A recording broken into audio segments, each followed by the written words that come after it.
Rail চালু করতে চলেছি।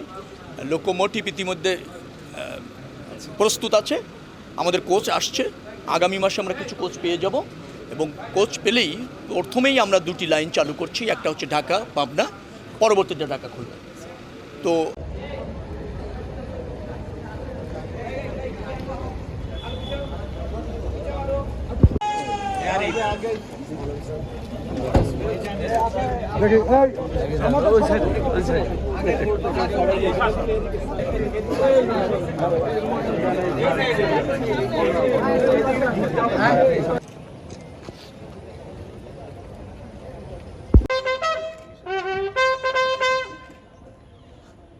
পরিদর্শনের জন্য প্রস্তুত ছেন।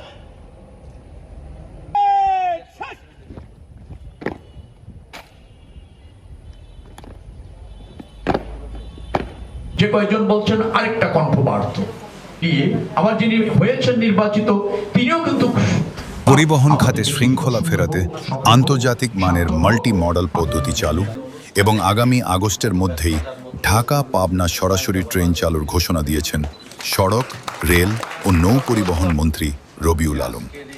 শনিবার পাবনা সার্কিট হাউস মিলনায়তনে সরকারি কর্মকর্তা ও সুধী সমাজের সাথে মতবিনিময় শেষে সাংবাদিকদের তিনি কথা বলেন।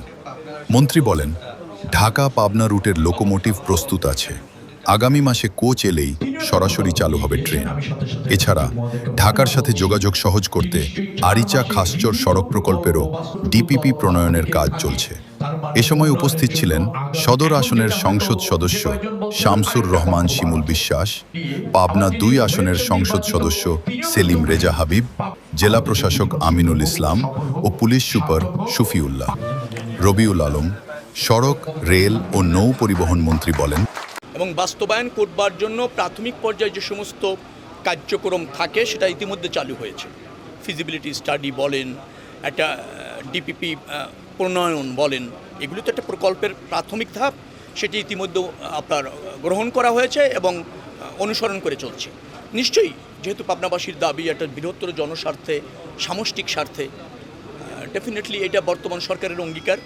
এবং আমি যেহেতু এই যোগাযোগ যোগাযোগ ব্যবস্থাপনাটা দেখছি, রেল, সড়ক এবং নৌ, ওখানে নৌ এবং সড়ক দুটেরই একটা, আপনি যে প্রকল্পটা মেনশন করেছেন, দুটেরই একটা কিন্তু গুরুত্বপূর্ণ ভূমিকা আছে।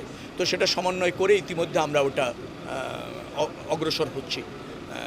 আমার বিশ্বাস যে দ্রুততম সময়ের মধ্যেও অগ্রাধিকার ভিত্তিতে ওই প্রকল্পটি বাস্তবায়নের জন্য সরকার গ্রহণ করবে। আগস্টের মধ্যে ঢাকা পাবনা রেল চালু করতে চলেছি। লোকোমোটিভ ইতিমধ্যে প্রস্তুত আছে, আমাদের কোচ আসছে, আগামী মাসে আমরা কিছু কোচ পেয়ে যাব এবং কোচ পেলেই প্রথমেই আমরা দুটি লাইন চালু করছি, একটা হচ্ছে ঢাকা পাবনা, পরবর্তীতে ঢাকা খুলনা।